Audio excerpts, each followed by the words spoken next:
चलिए देखते हैं आज Hindi class 9 Hindi medium biology part 1 बना चुके थे और पार्ट 2 अभी बना रहे हैं, आप लोग के लिए ला रहे हैं।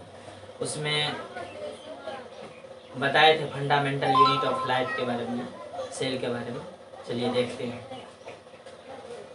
कोशिका सेल जीवों के शरीर की संरचनात्मक तथा क्रियात्मक इकाई है। कोशिकीय रचना के आधार पर कोशिका को दो भागों में बांटा गया है। एक कोशिकीय जीव मतलब यूनिसेलुलर ऑर्गेनिजम्स तथा दूसरा बहुकोशिकीय जीव मल्टी सेलुलर ऑर्गेनिजम्स। ये जो कोशिका है जीवों के सबसे छोटी इकाई है और ये जीवों के की मतलब जो स्ट्रक्चरल एंड फंक्शनल यूनिट है। इसको दो भागों में बांटा गया है।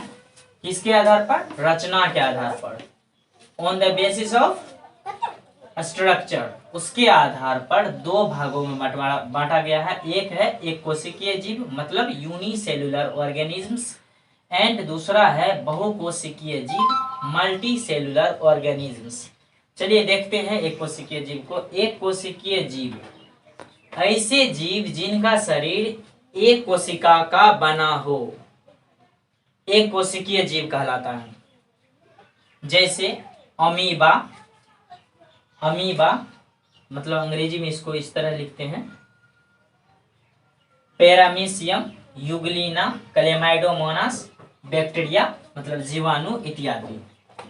उसके बाद हम देखते हैं दूसरा बहुकोशिकीय जीव ऐसे जीव जिनका शरीर एक से अधिक कोशिकाओं से बना है, मतलब एक से अधिक कोशिकाओं से निर्माण हुआ है, उसे मल्टी सेलुलर ऑर्गेनिजम्स कहते हैं। जैसे फंजाई मतलब कवक, प्लांट्स मतलब पादप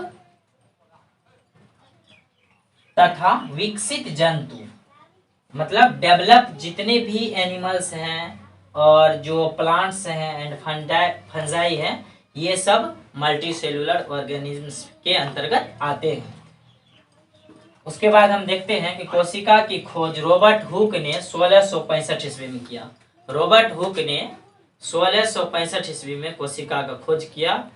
उन्होंने एक कोर्क में निर्जीव कोशिकाओं को देखा जो मधुमक्खी के छत्ते के आकार वाली रचना थी।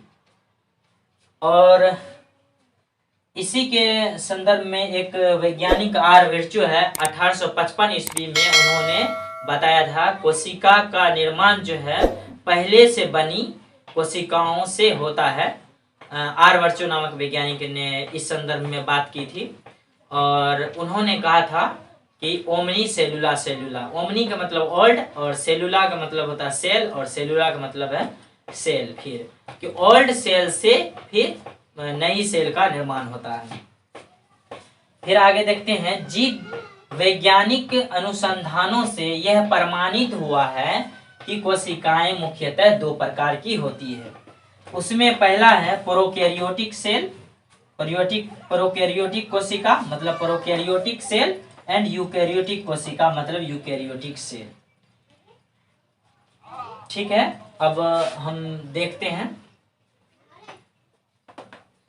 चलिए अब देखते हैं कि जीव वैज्ञानिक अनुसंधानों से यह प्रमाणित हुआ है कि कोशिकाएं मुख्यतः दो प्रकार की होती है, जो हम बताए थे अभी, प्रोकैरियोटिक सेल तथा यूकैरियोटिक सेल।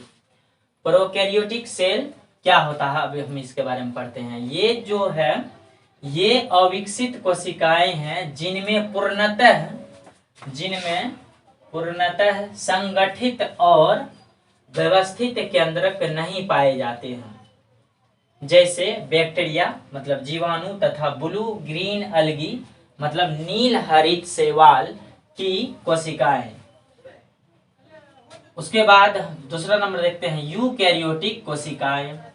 ये कोशिका में पूर्ण विकसित केंद्रक एवं सभी सेल ऑर्गेनेल्स मतलब सभी कोशिका का जो अंग होते हैं वो पाए जाते हैं। ये कोशिका सभी विकसित तथा जटिल रचना वाले जीवों के शरीर में पाए जाते हैं।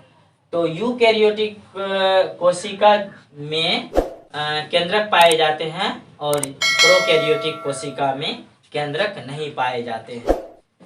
आज का जो हम वीडियो बनाए हैं पार्ट 2 यहीं ख़त्म करते हैं। उसके बाद कल फिर आप लोगों के लिए ला रहे हैं पार्ट 3, उसको आप लोग देखेंगे।